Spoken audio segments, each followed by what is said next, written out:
Bonjour, aujourd'hui je vais tenter de réparer ce Super Famicom là. Comme on peut constater, je vais l'essayer tout de suite. Avec Mario World.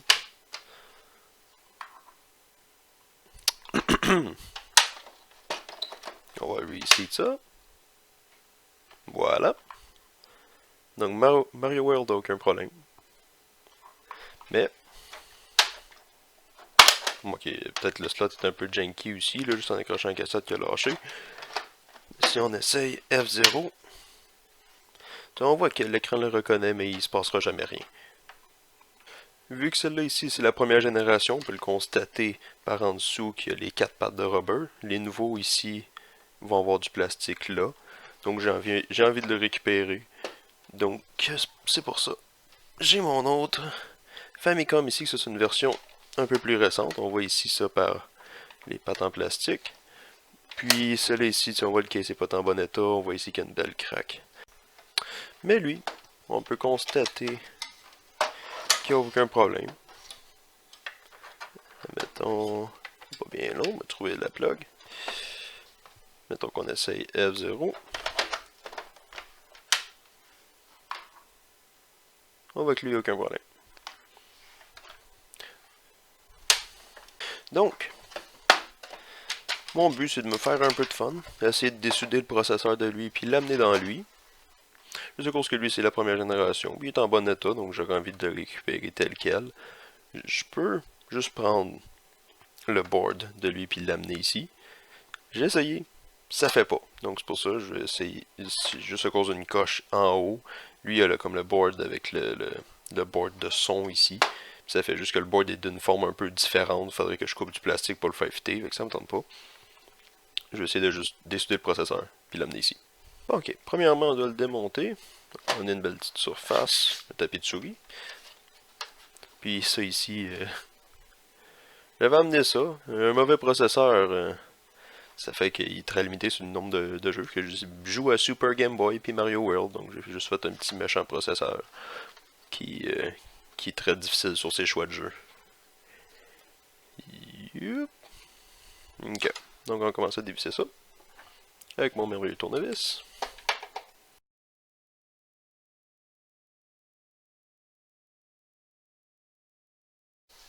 Voilà.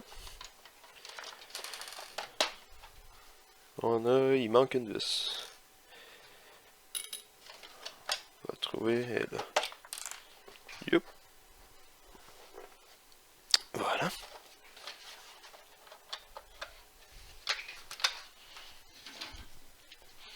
Ok, mais on va juste continuer ça. Enlever les morceaux. Donc, qu'est-ce que je vais faire? Ok, on va utiliser F0 ici pour éviter les reflets. Ah, voilà, c'est un petit peu mieux. On va commencer par la switch.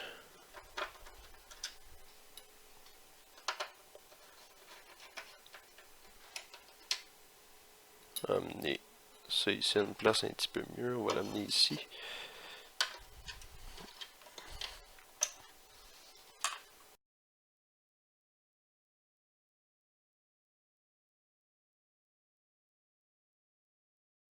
Ok. Ok, on va tasser F0. Donc on peut juste maintenant... Oh! Il va falloir que je débranche ça. Vu qu'ici il est dans le chemin. On va pouvoir juste enlever le shield. Voilà. Ok. Donc on a le coupable. Voilà. Donc on a le coupable ici. J'ai déjà essayé de étamer les pattes. Ça n'a pas fonctionné. Donc on voit ça, c'est le SCPU A. Dans l'autre, c'est le B. Le B, il est plus récent, forcément. Il est plus fiable aussi. Celle-là, ici, a tendance à tout le temps avoir des problèmes. Donc c'est pour ça qu'on va essayer de l'enlever, puis aller prendre l'autre. Donc on va continuer. Voilà.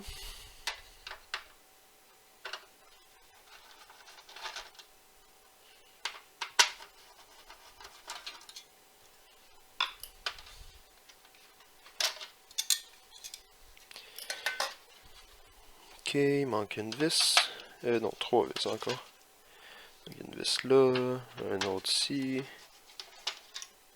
Puis une dernière juste là.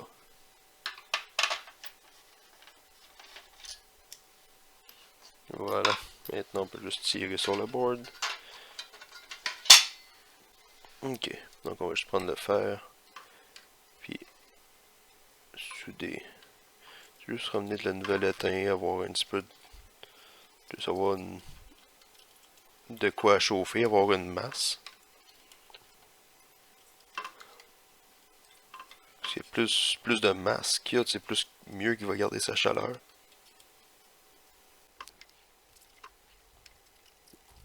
Okay. Voilà. Bon. On va maintenant procéder à chauffer le chip. Puis essayer de l'enlever. On va prendre mes tweezers préférés, puis on va juste essayer de le prendre comme ça pendant que je le chauffe. On va y aller petit à petit.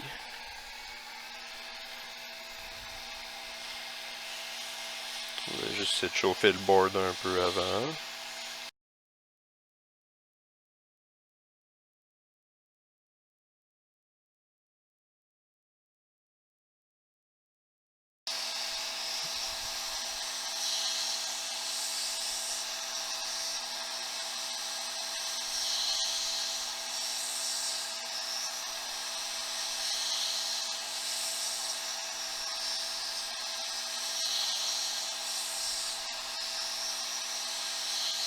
Il est pas mal liquide.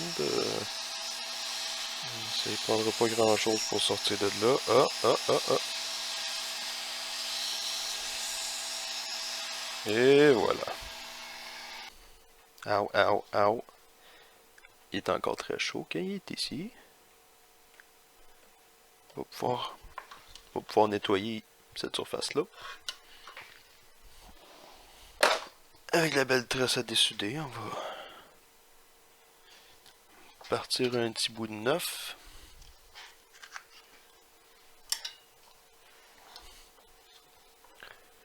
Oh, on va se mettre un petit peu à vue. Donc, je vais prendre la tresse, puis y aller doucement.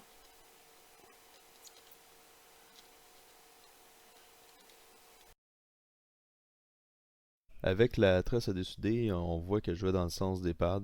C'est pour éviter des endommager, ce qui me causerait une tâche pas mal plus compliquée. Voilà. Donc, c'est pas mal tout propre. On va pouvoir nettoyer ça avec un peu d'alcool. Juste un Q-tip avec l'alcool.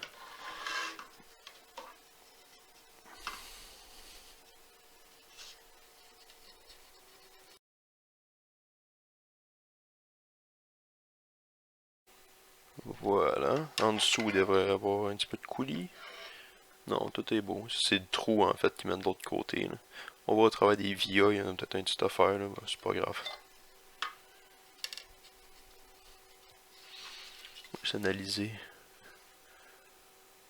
Ouais, on a affaire avec une belle petite surface plane. Parce que chacune des bosses que ça va faire, ça va juste faire que le chip va pas être à niveau. À moins qu'on décide de le ressouder avec de l'air chaud. Là, mais je suis pas tant fan de ça. Là. On va exposer le chip à moins de chaleur possible. Une petite deuxième couche. T'sais, on voit encore que le Q-tip il est jaune. Parce que le premier, un coup qui est tout imbibé, ça. Disons qu'il fait juste étendre le flux. Ok, c'est bon. Bon, durant ce clip-là, j'ai oublié d'activer mon micro, donc excusez-moi pour ça. Donc là, je comparais les processeurs, m'assurer qu'il y avait vraiment le même nombre de pins.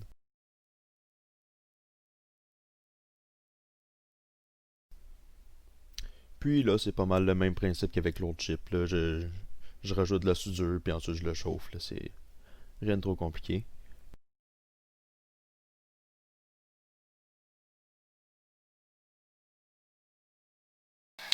Bon, on va faire la même chose ici sur ce chip-là. Donc on va chauffer le board d'une petite affaire.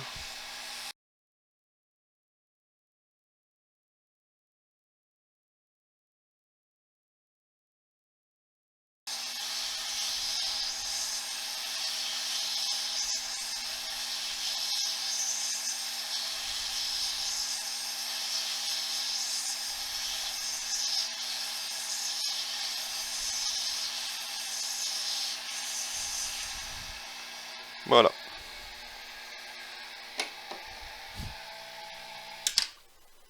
Ok. Donc, on n'a plus besoin de ce board-là. On peut le laisser tel quel. Donc, maintenant, on peut jouer avec le chip. On va utiliser mon autre outil préféré. Parce que j'ai peur que si on utilise la tresse dessus, ça va juste être un petit peu gossant. On va utiliser mon outil. Ok. Oh. Le Aqua FR 301, si vous en faites souvent de la soudure, ça vaut très très la peine de l'avoir. On va attendre. Bien, voilà. Évidemment, avec le gun à dessouder, j'ai pas été capable d'enlever tout, là, toutes les petits bridges qu'il y avait entre chacune des pattes. Mais au moins, ça m'a aidé à enlever le gros, donc ça va utiliser pas mal moins de tresse quand je vais devoir la passer.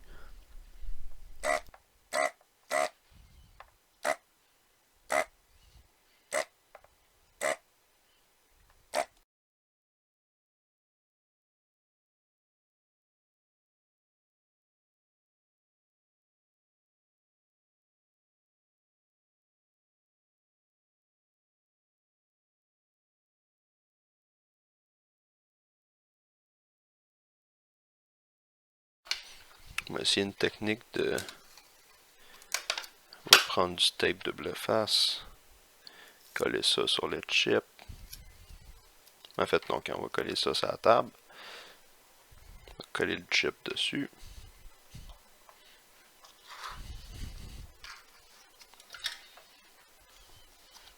Ça aussi, c'est ça pas mal parfaitement plat. Fait.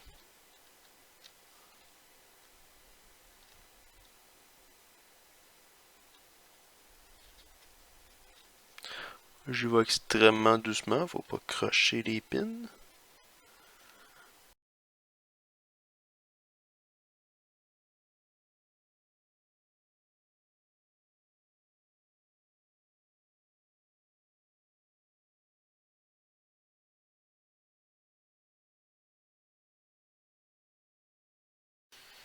Le reste, on va pouvoir le faire par après. Là, je voulais juste m'assurer que tout ça ici, tous les pins ici vont être vraiment à plat sur le board. Ok, donc j'ai le nouveau board ici.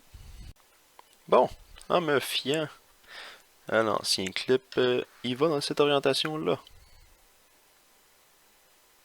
Voilà. Ouais, c'est toujours bon de noter dans quel sens il va. Là ça aurait pu être une erreur si j'avais pas filmé ça. Donc là, il est question de bien aligner ça. Je vais faire les coins puis je vous reviens parce que là j'ai besoin d'un petit peu plus de précision. Bon, entre-temps, j'ai soudé chaque coin ici. Donc il va juste rester à souder à peu près tout le tour.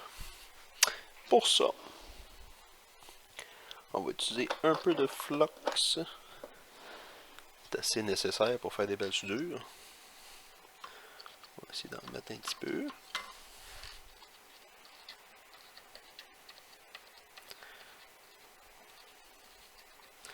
Pas besoin d'en avoir gros. Et avec ma soudure, que j'en ai peut-être un peu trop long. Voilà. Tant que le fer se réveille. Ok. On peut voir ici que je suis pas extrêmement habitué avec la soudure surface mount, là. J'ai pas utilisé tellement de bonnes techniques. Fait qu'on va me voir par après utiliser la tresse, là. Mais pour les trois autres côtés, on va voir que ça va aller mieux, là. C'est juste ce côté-ci qui est un peu planté, là.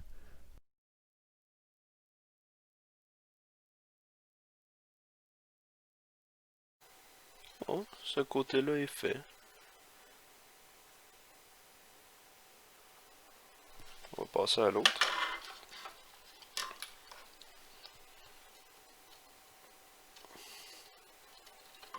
Juste un peu de flux. Ça me surprendrait même pas qu'avec la soudure que j'ai déjà là et là, je serais capable de l'étendre. Je vais mettre une petite affaire.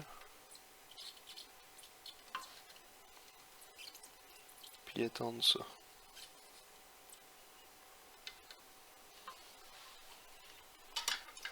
Ça, c'est un petit peu mieux passé pour ce côté-là. La soudure est bien répandue.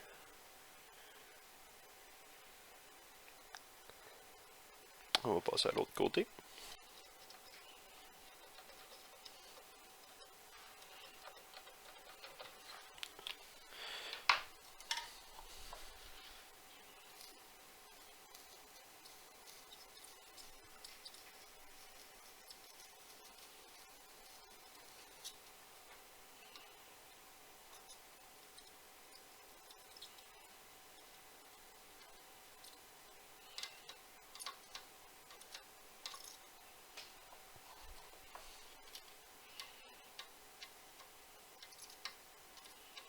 Bon, c'est là qu'on appelle la tresse.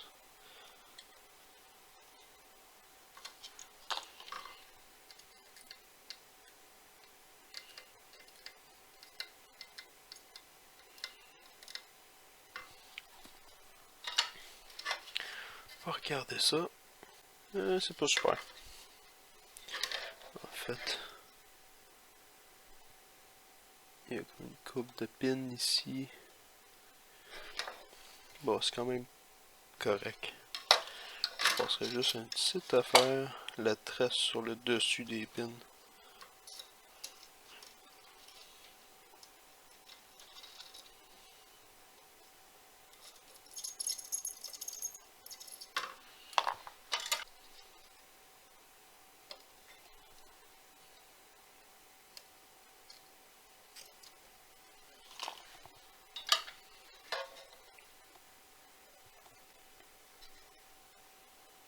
Ok.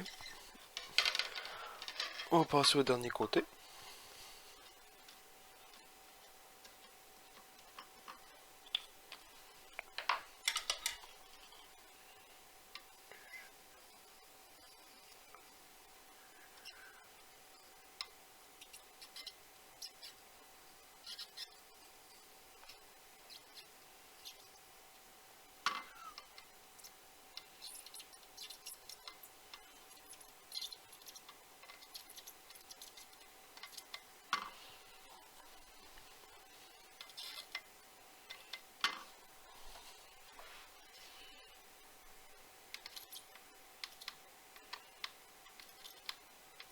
Bon, je suis pas trop capable d'aller chercher ça. On va y aller avec la tresse.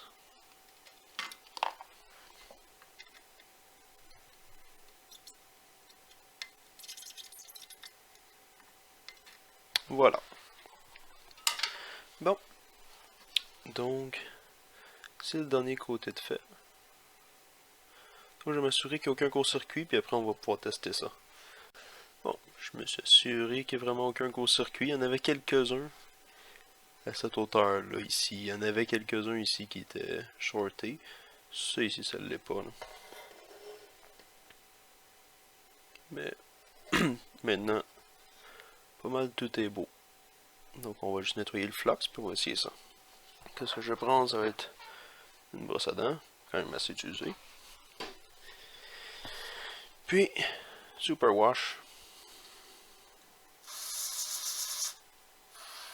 On va mettre un petit peu sur le board.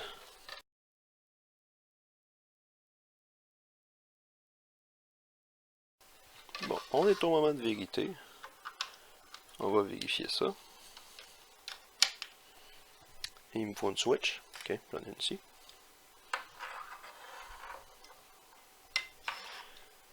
On va brancher le board de son.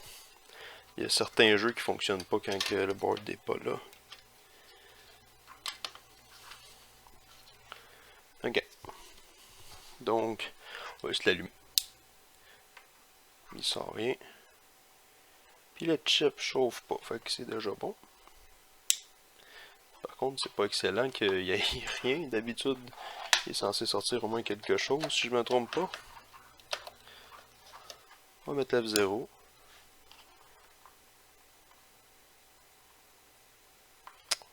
Il n'y a rien.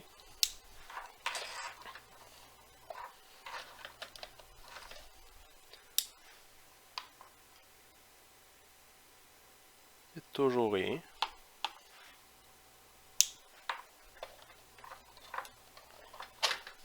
On va essayer Super Mario World.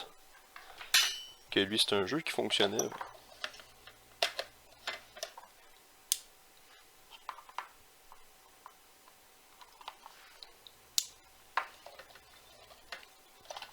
J'espère, c'est juste dû à un mauvais contact, la cassette. Ok, Super Mario World fonctionne encore. Est-ce que ça voudrait dire que mon CPU ici est encore bon?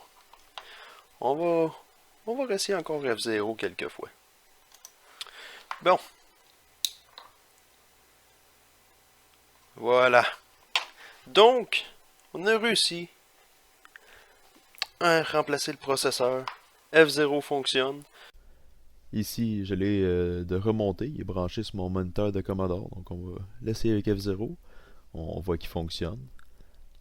Euh, c'est ça, ça a quand même été le fun à faire. Là. Le processeur, je l'ai pris d'un Super Famicom qui était fonctionnel. Là, mais honnêtement, il va servir pour les pièces. Puis, c'est dans le but de me faire du fun. Donc, je vous remercie d'avoir regardé. Puis, on espère se voir une prochaine fois. Salut!